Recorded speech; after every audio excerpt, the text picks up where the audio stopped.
Hello everyone, welcome back to the channel. आज की video में हम क्लास 11th की बिजनेस का फर्स्ट चैप्टर करने वाले हैं, that is business, trade and commerce. तो चलो वीडियो को शुरू करते हैं बिना किसी देरी के एंड चलते हैं सीधा अपनी आईपैड की स्क्रीन पर।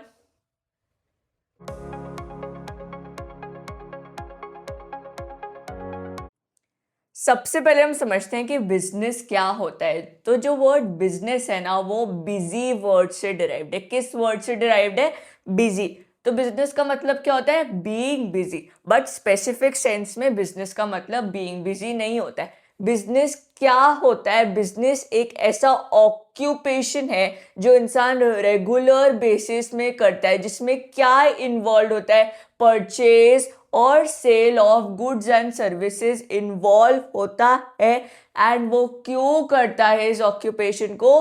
With the aim of earning profits. क्यों करता है? प्रॉफिट्स कमाने के लिए करता है। The term business is derived from the word busy. Thus, business means being busy. However, in a specific sense, business refers to an occupation in which people regularly engage in activities related to purchase, production, or sale of goods and services with a view to earning profit. क्यों करती है वो सारी activities? क्यों करते हैं लोग सारी activities related to sale, purchase और production of goods and services? With the aim of earning profits. Profits कमाने के लिए। देखो, अगर आप चारों तरफ देखोगे ना कुछ लोग कर रहे हैं। क्यों कर रहे हैं लोग? कुछ ना कुछ अपनी नीड्स को सेटिस्फाई करने के लिए लोग एक्टिविटी परफॉर्म करते हैं, कुछ ना कुछ करते हैं। अब ये जो एक्टिविटी वो परफॉर्म कर रहे हैं ना, ये दो पार्ट में डिवाइडेड है। कौन से वो दो पार्ट है? सबसे पहले इकोनॉमिक एक्टिविटी, दूसरा है non economic activity. Economic activity क्या होता है? ऐसी कोई भी एक्टिविटी जिसमें पैसा इन्वॉल्व होता है, जो हम क्यों करते हैं? पैसा कमाने के लिए करते हैं। एंड नॉन इकोनॉमिक एक्टिविटी हम क्यों परफॉर्म करते हैं? आउट ऑफ लव, अफेक्शन और सिंपैथी दिखाने के लिए दूसरों को, इसलिए हम नॉन इकोनॉमिक एक्टिविटी को परफॉर्म करते हैं। If you look around, you will observe that people undertake various activities to satisfy their needs. बहुत सारी activities लोग करते हैं to satisfy their needs. These activities may be broadly classified into two groups. दो groups में classified है। सबसे पहले तो economic, then non-economic activities. Economic activities are those by which we earn our livelihood. क्यों करते हैं लोग इकोनॉमिक एक्टिविटीज? अपना घर चलाने के लिए, पैसा कमाने के लिए। वहीं नॉन इकोनॉमिक एक्टिविटीज क्या होता है? Non economic activities are performed out of love, sympathy, sentiment, patriotism etcetera. Non economic activities हम आउट ऑफ लव कर देते हैं, उसमें हमारा पैसा कमाने का मोटिव नहीं होता है। एग्जाम्पल देखते हैं। A worker working in a factory, a doctor operating in his clinic, a manager working in an office, and a teacher teaching in a school are doing so. Why are they doing so? Are doing so to earn their livelihoods. ये सब लोग काम क्यों कर रहे हैं? अपना घर चलाने के लिए, पैसा कमाने के लिए। वहीं अगर एक हाउसवाइफ को देखा जाए तो हाउसवाइफ अपनी फैमिली के लिए खाना बना रही है, और a boy helping an old man cross the road are performing non economic activities. ये दोनों लोग जो काम कर रहे हैं ना, इससे वो पैसा कमा नहीं रहे, वो पैसे कमाने के मोटिव से नहीं काम कर रहे, वो आउट ऑफ लव, अफेक्शन या सिंपैथी दिखाने के लिए काम कर रहे हैं। तो ये कौन सी एक्टिविटीज हो गई? Non economic activities. वही जो हमने अभी ऊपर देखा था, जिसमें वर्कर काम कर रहे हैं, डॉक्टर काम कर रहे हैं, टीचर काम कर रहे हैं, ये क्यों काम कर रहे थे? पैसा कमाने के लिए। तो ये कौन सी एक्टिविटीज हो गई? इकोनॉमिक एक्टिविटीज हो गई। जो इकोनॉमिक एक्टिविटीज होती है ना, वो फर्दर तीन पार्ट में डिवाइडेड होती है। कौन कौन से वो तीन पार्ट आते हैं? Business, profession and employment. कौन सा? Business, profession and employment. इसका डिफ्रेंसिएशन अभी हम नीचे देखेंगे। बिजनेस क्या होता है? बिजनेस में be defined as an economic activity involving the production and sale of goods and services undertaken with a view of earning profits. क्यों करते हैं हम ये सारी activities related to sale, production, purchase of goods and services with the aim of earning profit. इसी को क्या बोलते हैं? बिजनेस बोलते हैं। अब हम देखेंगे कैरेक्टरिस्टिक्स क्या होते हैं बिजनेस एक्टिविटीज के, क्या क्या कैरेक्टरिस्टिक्स होते हैं। सबसे पहला कैरेक्टरिस्टिक क्या है कि वो एक इकोनॉमिक एक्टिविटी है। बिजनेस हम क्यों करें? पैसा कमाने के लिए। तो पैसा कमाने के लिए करें तो क्या, कौन सी एक्टिविटी हो गई? वो इकोनॉमिक एक्टिविटी हो गई। Business is considered to be an economic activity because it is undertaken with the objective of earning money or livelihood and not out of love, affection, sympathy or any other emotion. हम business out of love, affection, sympathy नहीं करते। हम क्यों करते हैं? पैसा कमाने के लिए business करते हैं। सेकेंड कैरेक्टरिस्टिक क्या आता है? प्रोडक्शन और procurement of goods and services. Her business, जो भी बिजनेस आप करो उसमें या तो आप गुड्स प्रोवाइड करो या सर्विसेज प्रोवाइड करो। वो कैसे प्रोवाइड हो रही है? गुड्स कैसे प्रोवाइड हो रहे हैं? या तो आप उन्हें प्रोड्यूस कर रहे हो या फिर आप उन्हें प्रोक्योर कर रहे हो। प्रोड्यूस कर रहे हो मतलब जो ब्रिटानिया फैक्ट्री में हम बिस्किट बना रहे हैं वो हम क्या करें? बिस्किट को प्रोड्यूस कर रहे हैं। तो ब्रिटानिया फैक्ट्री क्या कर रही है? बिस्किट को प्रोड्यूस कर रही है। वहीं किराना शॉप वाले भैया भी तो बिस्किट बेच रहे हैं, वो क्या प्रोड्यूस कर रहे हैं बिस्किट को? नहीं, वो क्या कर रहे हैं? खरीद रहे हैं बेचने के लिए। तो वो क्या कर रहे हैं? गुड्स को प्रोक्योर कर रहे हैं। क्या कर रहे हैं? प्रोक्योर कर रहे हैं। Before goods are offered to the people for consumption, these must be either produced, या तो वो produced हो या फिर वो procured हो by the business enterprise। दो चीजें हो सकती है, या तो प्रोडक्शन हो सकता है या फिर प्रोक्योरमेंट हो सकता है। Thus every business enterprise either manufactures, या तो वो मैन्युफैक्चर करेगा गुड्स को या फिर वो क्या करेगा? एक्वायर करेगा। किससे? प्रोड्यूसर से। जैसे किराना शॉप वाले भैया कहाँ से एक्वायर कर रहे हैं? प्रोड्यूसर से एक्वायर कर रहे हैं। वही ब्रिटानिया फैक्ट्री वाले भैया क्या कर रहे हैं? खुद मैन्युफैक्चर कर रहे हैं गुड्स को।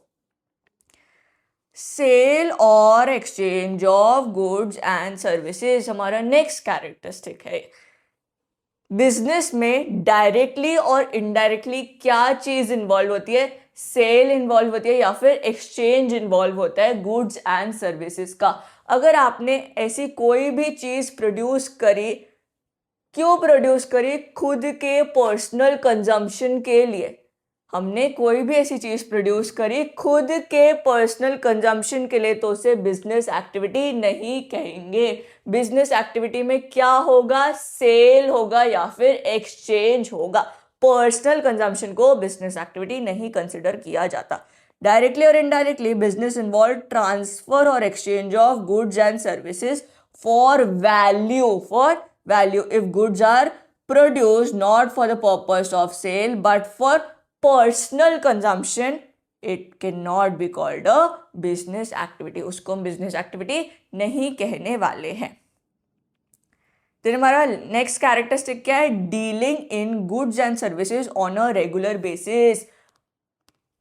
अब जैसे आपकी 10th स्टैंडर्ड खत्म हुई है, ठीक है, आपकी जो यूज नोटबुक्स पड़ी होंगी ना, वो आपकी मम्मी क्या करते हैं? कबाड़ वाले को बेच देती है, ठीक है, बेच देती है, उससे थोड़ा सा पैसा लेती है। तो सेल तो यहाँ पर भी हुआ है एंड मनी भी इन्वॉल्व है। तो क्या ये बिजनेस है?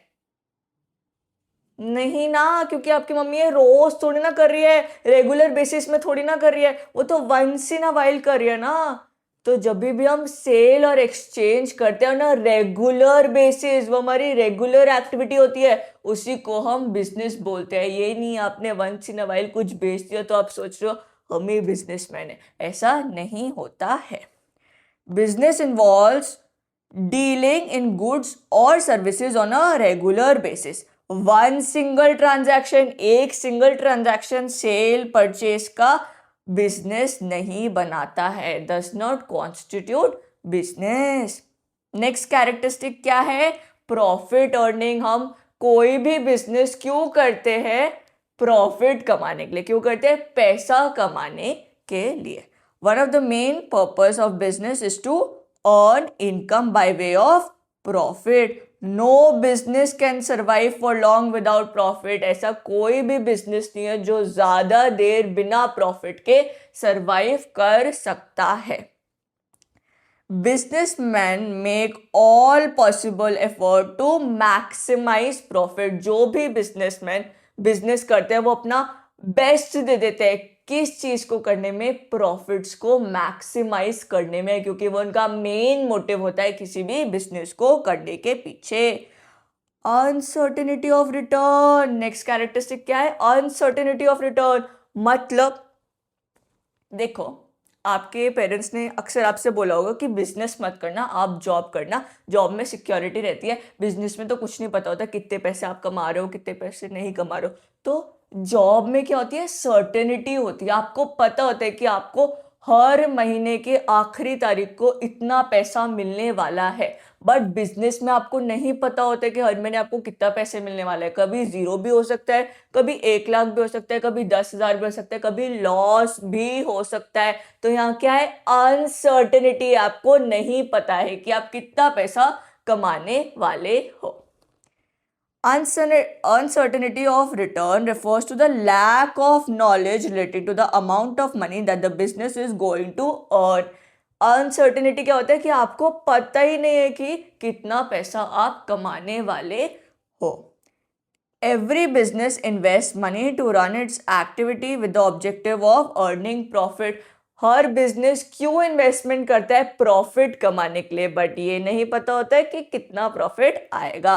But it is not certain as to what amount of profit will be earned. Also there is always a possibilities of losses being incurred. ये भी पॉसिबिलिटी होती है, किस चीज की, लॉसेज होने की भी बहुत ज्यादा पॉसिबिलिटी होती है बिजनेस में। चाहे आप अपने बेस्ट एफर्ट्स क्यों ना लगा लो, लॉसेस भी हो सकते हैं। नेक्स्ट कैरेक्टरिस्टिक क्या आता है, element of risk. Her business में कुछ ना कुछ रिस्क जरूर इन्वॉल्व होता है। क्या पता कल कंज्यूमर के टेस्ट एंड प्रेफरेंसेस बदल जाए, कल क्या पता कोई और नई पॉलिसी आ जाए, क्या पता आपके दुकान में चोरी हो जाए, रॉबरी हो जाए, क्या पता कोई नेचुरल कैलेमिटी आ जाए, अर्थक्वेक वगैरह आ जाए एंड आपका बिजनेस ठप हो जाए। तो हर जगह हर बिजनेस में रिस्क इन्वॉल्व होता है। Risk is the uncertainty associated with an exposure to loss. It is caused by some unfavorable और अनडिजायरेबल इवेंट। रिस्क क्यों आता है, क्योंकि ऐसा कोई इवेंट हो जाता है जो अनडिजायरेबल या फिर अनफेवरेबल होता है। Risks are related with factors like changes in consumer taste and fashion, changes in methods of production, strike हो जाए, लॉकआउट हो जाए, कंपटीशन बढ़ जाए, ये भी तो रिस्क है ना कि कोई नया कॉम्पिटिटर आ गया मार्केट में, देन फायर लग जाए, थेफ्ट हो जाए, एक्सीडेंट हो जाए या फिर कोई नेचुरल कैलामिटी हो जाए। तो हर जगह क्या इन्वॉल्व है, रिस्क इन्वॉल्व है। अब हमने देखा था जो इकोनॉमिक एक्टिविटी होती है वो 3 टाइप की होती है। कैसे कैसे, बिजनेस, प्रोफेशन एंड एम्प्लॉयमेंट। अब तीनों का डिफरेंस समझते हैं। देखो, आपकी सपोज पूरी पढ़ाई खत्म हो गई, अब आपके पास 3 ऑप्शन है, या तो आप बिजनेस कर लो, या फिर आप कोई प्रोफेशन में चले जाओ, या फिर आप कोई नौकरी कर लो, एम्प्लॉयमेंट सर्विसेज में चले जाओ। अब हम तीनों को समझेंगे कि अगर ये ऑप्शन चूज करा, बिजनेस का ऑप्शन चूज करा तो क्या होगा, देन प्रोफेशन करा तो उसमें क्या क्या होता है, देन एम्प्लॉयमेंट में क्या क्या होता है, कैसे कैसे होता है, वो समझते हैं। देखो कितने ऑप्शन है आपके पास, 3 ऑप्शन, एक तो बिजनेस करने का, प्रोफेशन करने का एंड एम्प्लॉयमेंट। अब हमने कॉमर्स ले लिया है, हम छोटा मोटा बिजनेस नहीं सोचेंगे, हम तो बड़ा बिजनेस सोचेंगे, हम तो मोमो का ठेला लगाने का सोचेंगे, मोमो का बिजनेस करते हैं उसमें बहुत पैसा होता है। तो आपने सोचा कि मैं तो मोमो का बिजनेस करूंगा। किसका बिजनेस करूंगा, मोमो का। प्रोफेशन के लिए आपने क्या सोचा, अब तो हमने कॉमर्स ले लिया है, अब तो हम सीए से नीचे सोचेंगे ही नहीं। तो आपने क्या करने का सोचा, प्रोफेशन में सीए करने का सोचा। एंड एम्प्लॉयमेंट में पता है क्या सोचा, जो बिग फोर्स है ना, बड़ी बड़ी कंपनीज सीए से रिलेटेड, उसमें आपने नौकरी करने का सोचा। तो आपने केपीएमजी में नौकरी करने का सोचा। अब देखते हैं क्या इन तीनों में डिफरेंस है। सबसे पहले तो मोड ऑफ एस्टेब्लिशमेंट, कैसे आप स्टेब्लिश करोगे किसी भी चीज को, इन तीनों में से कैसे आप स्टेब्लिश करोगे, क्या प्रोसीजर होता है। सबसे पहले तो जो बिजनेस है, मोमो का ठेला, कैसे आप स्टेब्लिश करोगे? आपने सोचा कि मुझे बिजनेस करना है, बस हो गया, बात खत्म, कुछ लीगल फॉर्मेलिटी करोगे और आपका ठेला लग जाएगा। तो मोड ऑफ एस्टेब्लिशमेंट क्या होता है बिजनेस में? Entrepreneurs decision. आपका डिसीजन होना चाहिए with some legal formalities if necessary. अगर नेसेसरी हो तो आप कर लो, वरना मत करो। आपका डिसीजन मैटर करता है किसमें? बिजनेस को स्टेब्लिश करने में। वहीं प्रोफेशन करने में, सीए करने में क्या होगा? मेंबरशिप चाहिए होगी प्रोफेशनल बॉडी से। प्रोफेशनल बॉडी क्या है सीए में? आईसीएआई से आपको सर्टिफिकेट ऑफ प्रैक्टिस लेना पड़ेगा, आपको वहां पर मेंबरशिप लेनी पड़ेगी, तभी आप सीए की प्रैक्टिस शुरू कर सकते हो। वही एम्प्लॉयमेंट कैसे शुरू करोगे? आपने अप्लाई करा किसी भी जॉब में एंड आपको ऑफर आ गया, बस मोड ऑफ एस्टेब्लिशमेंट लग गया। कैसे होता है? अपॉइंटमेंट लेटर या फिर सर्विस एग्रीमेंट आपको मिला एंड आपका एम्प्लॉयमेंट शुरू हो गया, आपकी नौकरी शुरू हो गई। नेचर ऑफ वर्क, बिजनेस में क्या करते हैं हम? गुड्स एंड सर्विसेज का एक्सचेंज करते हैं। वहीं प्रोफेशन में हम क्या करते हैं? सीए में आप क्या करोगे?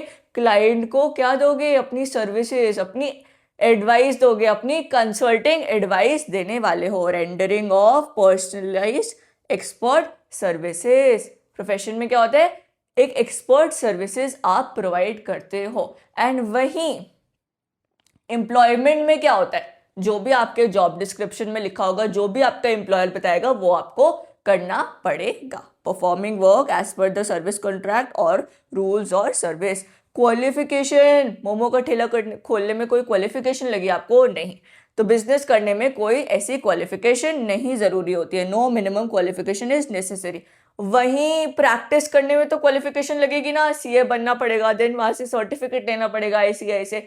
तो क्वालिफाइड होना बहुत ज्यादा जरूरी है, क्वालिफिकेशन होना बहुत ज्यादा जरूरी है। किसमें? प्रोफेशन में। Qualification and expertise and training in specific field is prescribed by the professional body is must। जो भी आपकी प्रोफेशनल बॉडी प्रेस्क्राइब करती है वो आपको क्वालिफाइड, वो सी आपके पास क्वालिफिकेशन होना बहुत ज्यादा जरूरी है। एम्प्लॉयमेंट में क्या क्वालिफिकेशन चाहिए होगी? हाँ बिल्कुल चाहिए होगी। कौन सी क्वालिफिकेशन? जो भी आपके रोल में डिस्क्राइब्ड होगी, जो भी आपके जॉब डिस्क्रिप्शन में डिस्क्राइब्ड होगी, वैसी क्वालिफिकेशन आपको चाहिए होगी। Qualification and training as prescribe by the employer. Reward और रिटर्न, बिजनेस में क्या रिवॉर्ड मिलता है आपको? प्रॉफिट। देन प्रोफेशन में क्या रिवॉर्ड मिलेगा? अगर आप सीए कर रहे हो तो क्लाइंट से क्या चार्ज करोगे? फीस चार्ज करोगे। वहीं एम्प्लॉयमेंट में क्या रिवॉर्ड मिलता है? सैलरी या फिर वेजेस मिलते हैं। कैपिटल इन्वेस्टमेंट, देखो अगर आप बिजनेस खोलो तो आपको इन्वेस्टमेंट तो करना पड़ेगा। किस पे डिपेंडेंट होता है हमारा इन्वेस्टमेंट का अमाउंट? नेचर या फिर साइज ऑफ द बिजनेस। अगर आपने सोचा कि एक ही ठेला खोलना है मोमो का तो कम पैसा लगेगा। वहीं आपने सोचा नहीं नहीं मैं तो बहुत सारी ब्रांचेस खोलनी है तो ज्यादा पैसा लगेगा। Capital investment required as per size and nature of the business. वहीं प्रोफेशन में भी थोड़ा सा कैपिटल इन्वेस्टमेंट रिक्वायर्ड होता है क्योंकि आपको अपना प्रॉपर ऑफिस खोलना पड़ेगा, तो उसमें थोड़ा सा इन्वेस्टमेंट तो लगेगा। Limited capital is required. वहीं एम्प्लॉयमेंट में कोई भी कैपिटल नहीं रिक्वायर्ड होती है, आपको चुपचाप जाके काम करना पड़ता है। No capital is required. Risk, business में रिस्क होता है? हाँ बिजनेस में बहुत ज्यादा रिस्क होता है। क्या प्रोफेशन में कोई रिस्क है?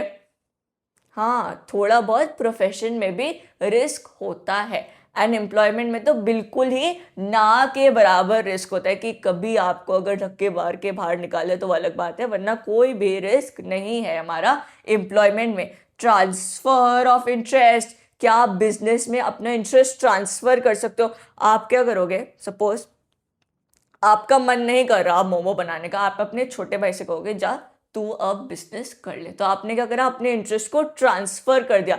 बट क्या जब आप सीए करोगे आप अपने इंटरेस्ट को ट्रांसफर कर सकते हो? आप क्या बोलोगे? मेरा साइन करने का मन नहीं कर रहा, अपने छोटे भाई से बोलोगे जा तू साइन कर ले? ऐसा नहीं पॉसिबल है।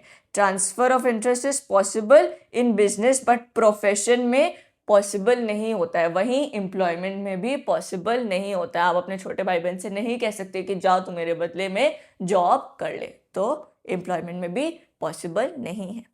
कोड ऑफ कंडक्ट, बिजनेस में ऐसा कोई भी कोड ऑफ कंडक्ट नहीं रिक्वायर्ड होता है, वहीं प्रोफेशन में थोड़ा बहुत कोड ऑफ कंडक्ट रिक्वायर्ड होगा, जो भी आपकी प्रोफेशनल बॉडी कहेगी। एंड एम्प्लॉयमेंट में कैसे कोड ऑफ कंडक्ट होना चाहिए, जो भी नॉर्म्स एंड बिहेवियर आपका एम्प्लॉयर आपको बोलेगा करने को, वो आपको करना पड़ेगा। एग्जाम्पल समझते हैं। बिजनेस का एग्जाम्पल क्या है कि आपने शॉप या फिर फैक्ट्री खोली। प्रोफेशन का एग्जाम्पल क्या है, लीगल, मेडिकल प्रोफेशन, या फिर आप सीए बन गए। और जॉब्स में क्या है, एम्प्लॉयमेंट का क्या एग्जाम्पल है, जॉब्स कर लिया आपने बैंक में, इंश्योरेंस कंपनी में, या फिर कोई गवर्नमेंट डिपार्टमेंट में। एक बार फिर से पढ़ लेना, आपको फट से क्लियर हो जाएगा। ऐसा कुछ डिटेल में एक एक लाइन नहीं समझाई है, सिर्फ कीवर्ड्स लिखे हुए, तो आपको फट से समझ में आ जाएगा। अब क्लासिफिकेशन ऑफ बिजनेस एक्टिविटीज। जो हमारी बिजनेस एक्टिविटीज होती है ना, वो 2 पार्ट में क्लासिफाइड होती है। कैसे, कितने पार्ट में क्लासिफाइड होती है? 2 पार्ट में। कौन सी? एक आता है इंडस्ट्री, एक आता है कॉमर्स। एक आता है इंडस्ट्री, एक आता है कॉमर्स। इंडस्ट्री में क्या होता है? इंडस्ट्री में गुड्स एंड सर्विसेज का प्रोडक्शन होता है। क्या होता है? प्रोडक्शन। वही कॉमर्स में क्या होता है? जो भी गुड्स एंड सर्विसेज प्रोड्यूस हुई है इंडस्ट्री में, वो एंड यूजर तक पहुंचाना कॉमर्स से रिलेटेड काम होता है। एक एक करके सबको समझते हैं। Various business activities may be classified into 2 broad categories. Business activities कितनी categories में divided है? 2। सबसे पहला industry and then commerce. Industry is concern with the production और processing of goods and material. ये किससे कंसर्न है?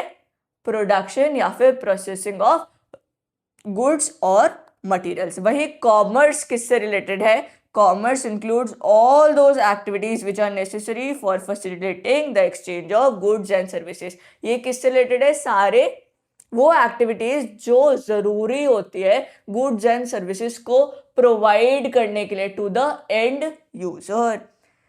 अब हम समझते हैं इंडस्ट्री को, पूरा डिटेल में समझेंगे कि कैसी कैसी इंडस्ट्रीज होती है, कितने उसके अलग अलग क्लासिफिकेशन होते हैं, पूरा समझते हैं। सबसे पहले तो इंडस्ट्री क्या होता है? Industry refers to economic activities which are connected with conversion of resources into useful goods. Industry में क्या करते हैं हम?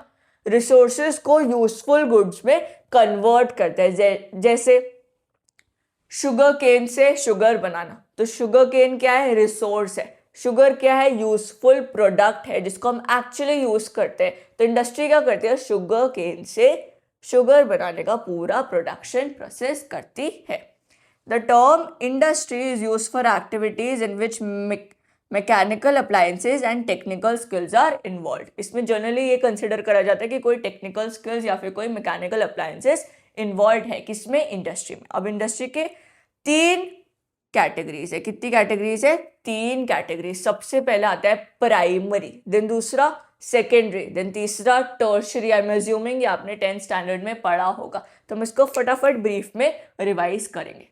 फिर से एक बार बोलते हैं, प्राइमरी, सेकेंडरी एंड टर्शरी। अब प्राइमरी इंडस्ट्रीज क्या होता है? प्राइमरी इंडस्ट्रीज वो इंडस्ट्रीज होती है जो किससे रिलेटेड होती है? नेचुरल रिसोर्सेज से रिलेटेड होती है। नेचुरल रिसोर्सेज से वो प्रोडक्ट्स को एक्सट्रैक्ट करते हैं एंड उससे फिर गुड्स बनाते हैं। ठीक है, तो प्राइमरी इंडस्ट्रीज क्या होती है? these includes all those activities which are connected with the extraction and production of natural resources and reproduction and development of living organisms, plants etcetera. इसमें क्या होता है? एक्सट्रैक्शन करते हैं हम नेचुरल रिसोर्सेज से एंड प्लांट्स एंड एनिमल्स को reproduce करके हम गुड्स को प्रोड्यूस करते हैं। इसके भी, प्राइमरी इंडस्ट्री के भी 2 मेन कैटेगरीज हैं। ये फर्दर डिवाइडेड होती है 2 मेन कैटेगरीज में। कौन कौन सी कैटेगरी आती है? सबसे पहला आता है एक्सट्रैक्टिव इंडस्ट्री। कौन सा? Extractive industry. दूसरा क्या आता है? Genetic industry. एक्सट्रैक्टिव इंडस्ट्री में क्या करते हैं हम? नेचुरल रिसोर्सेज से प्रोडक्ट्स को एक्सट्रैक्ट करते हैं। क्या करते हैं? एक्सट्रैक्ट करते हैं। कहां से? नेचुरल रिसोर्सेज से। फॉर एग्जाम्पल, एक एग्जाम्पल के संग समझाओ। जैसे आप क्या करते हो? लैंड को खोद के, लैंड को डिग करके माइनिंग करते हो और वहां से मेटल्स को एक्सट्रैक्ट करते हो। तो किस इंडस्ट्री का पार्ट है? प्राइमरी इंडस्ट्री के एक्सट्रैक्टिव इंडस्ट्री का पार्ट है। Extractive industry, these industries extract और draw products from natural resources. ये क्या करती है? एक्सट्रैक्ट करती है नेचुरल रिसोर्सेज से। किसको? प्रोडक्ट्स को।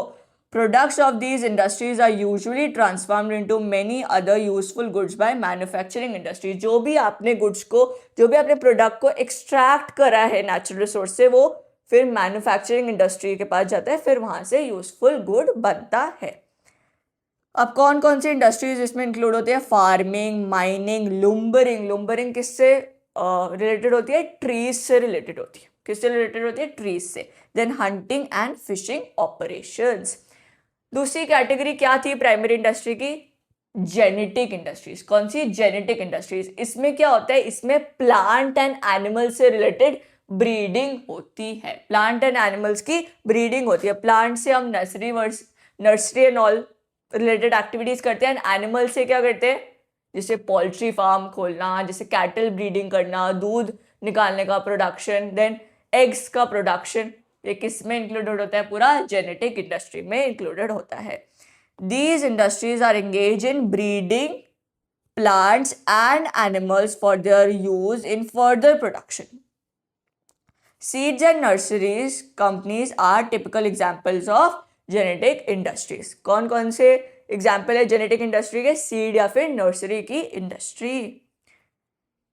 और कौन कौन से एग्जाम्पल्स होते हैं? Cattle breeding farms, poultry farms, fish hatchery come under genetic industries. ठीक है, जेनेटिक इंडस्ट्री किससे रिलेटेड था?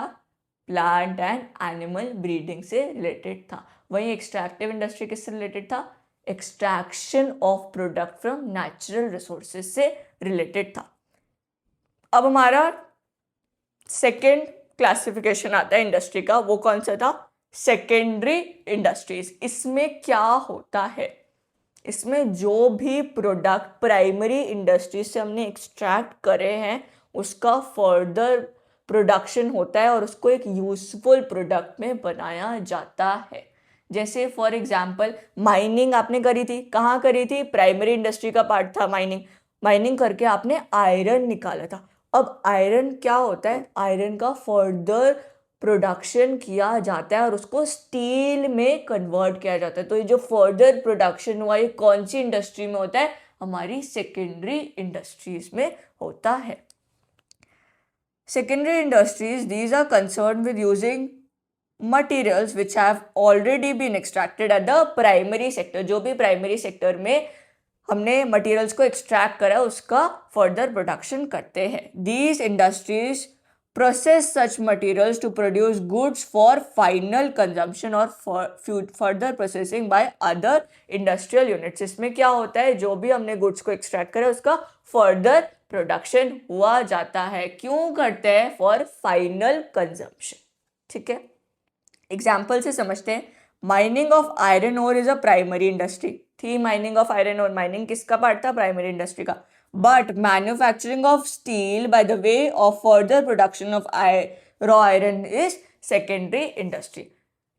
आयरन ओर को स्टील में कन्वर्ट करने का प्रोसीजर कहाँ पर आता है? हमारे सेकेंडरी इंडस्ट्री में आता है। अब जो सेकेंडरी इंडस्ट्री होती है वो भी दो पार्ट में फर्दर क्लासिफाइड होती है। कौन से वो दो पार्ट होते हैं? सबसे पहला पार्ट होता है हमारा मैन्युफैक्चरिंग इंडस्ट्रीज एंड दूसरा पार्ट क्या होता है? Construction industry. मैन्युफैक्चरिंग इंडस्ट्रीज में हम क्या करते हैं? मैन्युफैक्चर करते हैं, फर्दर प्रोडक्शन करते हैं किसका? गुड्स का, ताकि वो फाइनल कंजम्पशन के लिए रेडी हो जाए, ताकि वो फाइनल कंजम्पशन के लिए रेडी हो जाए। देन मैन्युफैक्चरिंग इंडस्ट्री जो होती है ना वो भी फर्दर 4 पार्ट में डिवाइडेड होती है।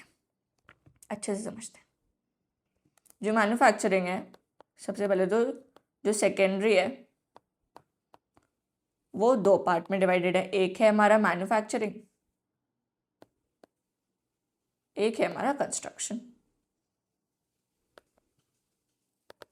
अब जो मैन्युफैक्चरिंग होती है वो फर्दर 4 पार्ट में क्लासिफाइड होती है। कौन कौन से वो 4 पार्ट होते हैं वो समझते हैं। सबसे पहला होता है हमारा एनालिटिकल इंडस्ट्रीज। देखो यहाँ पर लिखा हुआ है, आप पढ़ते भी जाना, ठीक है, सुनते भी जाना। एनालिटिकल इंडस्ट्री सबसे पहला पार्ट क्या होता है? Analytical industry. इसमें क्या होता है? एक ही रॉ मटेरियल से बहुत सारे गुड्स बनते हैं। क्या होता है? एक ही रॉ मटेरियल से बहुत सारे गुड्स बनते हैं। For example crude oil, crude oil एक ही रॉ मटेरियल है बट उससे बहुत सारे गुड्स बन रहे हैं। कौन कौन से?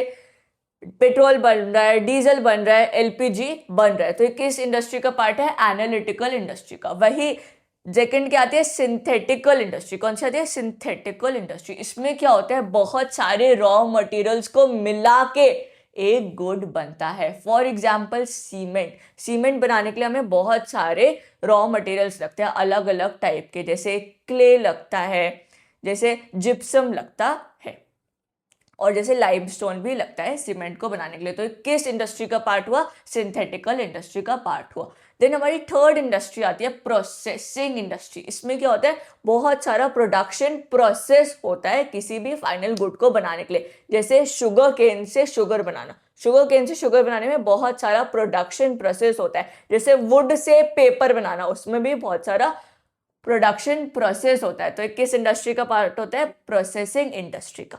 लास्ट इंडस्ट्री कौन सी आती है हमारी? Assembling industry. कौन सी आती है? Assembling industry. इसमें क्या करते हैं हम? अलग अलग कंपोनेंट्स को जोड़ के एक नया प्रोडक्ट बनाते हैं। फॉर एग्जांपल कार्स, कार्स में क्या करते हैं हम? अलग अलग कंपोनेंट्स को खरीदते हैं, देन उसको पूरा एक संग मिला के एक गाड़ी बनाते हैं। अब मैन्युफैक्चरिंग इंडस्ट्री को बिल्कुल शुरुआत से अच्छे से पढ़ते हैं।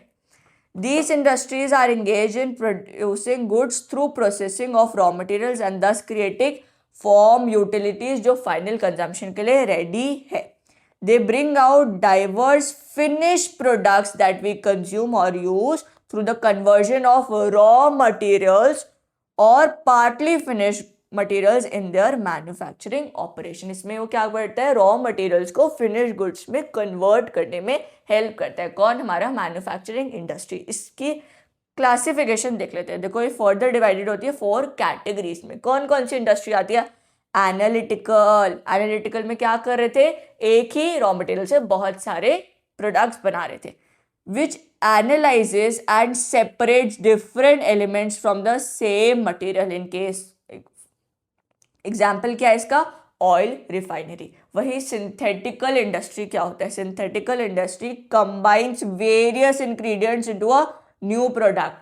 क्या कर रही थी? बहुत सारे रॉ मटेरियल्स को कंबाइन करके हम एक प्रोडक्ट बना रहे थे। For example cement. Processing industry, इसमें क्या हो रहा था? बहुत सारा प्रोडक्शन प्रोसेस इन्वॉल्व था। Processing industry which involve successive stages for manufacturing finished goods as in the case of sugar and paper. वही असेंबलिंग इंडस्ट्री क्या होती है? Assembling industry assembles different components parts to make a new product, for example television, car और computer. Construction industries क्या होती है? ये construction करने में हेल्प करती है। किस चीज का? रोड्स का, ब्रिजेस का, डैम्स वगैरह का। ठीक है। These industries are involved in the construction of buildings, dams, bridges, road as well as tunnels या फिर canals। ठीक है। देन हमारा लास्ट इंडस्ट्री आती है। कौन सी इंडस्ट्री आती है हमारी? Tertiary industry. देखो प्राइमरी इंडस्ट्री में हमने क्या करा था? नेचुरल रिसोर्सेज से गुड्स को एक्सट्रैक्ट करा था। सेकेंडरी इंडस्ट्री में हमने जो प्राइमरी इंडस्ट्री से गुड्स को एक्सट्रैक्ट करा था उसमें फर्दर प्रोडक्शन करा था और एक फाइनल गुड बनाया था। अब जो ये फाइनल गुड बना है इसको हम क्या करेंगे?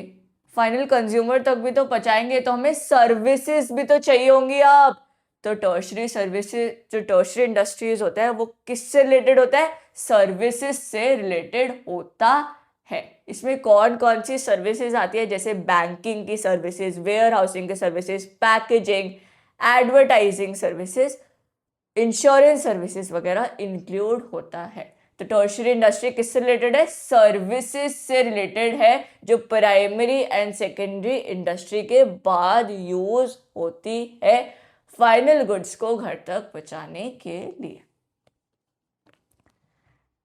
Tertiary industries, these are concerned with providing support services to primary and secondary industries as well as activities relating to trade। ये किससे रिलेटेड होता है? ट्रेड से। These industries provide service facilities। इस इंडस्ट्री में क्या क्या फैसिलिटीज प्रोवाइड होती है, किससे रिलेटेड फैसिलिटीज प्रोवाइड होती है? सर्विस से रिलेटेड। किससे रिलेटेड? सर्विस। कौन कौन सी सर्विसेज आती हैं? Transport services, banking services, insurance services, warehousing services, communication services, packaging services and advertising services. एक बार ये चार्ट को अच्छे से समझ लेते हैं, आपको और अच्छे से समझ में आएगा। अब ये जो कॉमर्स वाला पार्ट है ना, इसको मत देखो, आप सिर्फ ये वाले पार्ट को देखो। कौन से वाले पार्ट को? ये वाला इंडस्ट्री वाले पार्ट को। थोड़ा सा ब्लर दिख रहा होगा बट वो ऐसे ही है, कुछ कर नहीं सकते, बट दिख रहा होगा आपको थोड़ा बहुत। देखो सबसे पहले जो हमारी इंडस्ट्रीज होती है ना, वो 3 पार्ट में डिवाइडेड है, एक प्राइमरी, सेकेंडरी एंड टर्शरी। जो प्राइमरी है वो फर्दर 2 पार्ट में क्लासिफाइड है, एक है हमारी एक्सट्रैक्टिव, एक है हमारी जेनेटिक। एक्सट्रैक्टिव में क्या कर रहे थे? नेचुरल रिसोर्सेज से एक्सट्रैक्ट कर रहे थे प्रोडक्ट्स को। जेनेटिक में क्या कर रहे थे? प्लांट एंड एनिमल की ब्रीडिंग कर रहे थे, इसमें एग्स वगैरह, मिल्क प्रोडक्शन हो रहा था। देन जो हमारी सेकेंडरी इंडस्ट्री है वो भी 2 पार्ट में डिवाइडेड है, एक है हमारी मैन्युफैक्चरिंग इंडस्ट्री, एक है हमारी कंस्ट्रक्शन इंडस्ट्री। मैन्युफैक्चरिंग इंडस्ट्री में क्या हो रहा था? रॉ मटेरियल को फर्दर प्रोडक्शन करके उसको फिनिश गुड बनाया जा रहा था। ये भी फर्दर 4 पार्ट में क्लासिफाइड होती है, एक होती है analytical, synthetical, processing and assembling. And then आता है हमारा कंस्ट्रक्शन इंडस्ट्रीज। कंस्ट्रक्शन इंडस्ट्रीज क्या होता है? जो कंस्ट्रक्शन करने में हेल्प करता है, of road, bridges, canals, tunnels, dams वगैरह। जो ये कॉमर्स वाला पार्ट है ना, जो मैंने क्रॉस कराया, ये हम कल पढ़ेंगे। कब पढ़ेंगे? कल पढ़ेंगे। तो आज के लिए इतना ही। आई वुड रिक्वेस्ट, आपने ये वीडियो देखने के बाद एक बार एनसीईआरटी से गो थ्रू करना है हर टॉपिक को। आई एम नॉट सेइंग आपको टिप्स में याद करना है, सिर्फ एक बार रीड कर लेना है। एंड आपको जो भी टॉपिक नहीं समझ में आएगा उसको रीप्ले करके एक बार देख लेना, आपको सब समझ में आ जाएगा। Thank you so much for watching. That's it for the video. See you in the next video. If you liked the video, please like the button. Please hit the like button. And if you really like the video, please add your valuable comment as well. See you in the next video. Bye bye.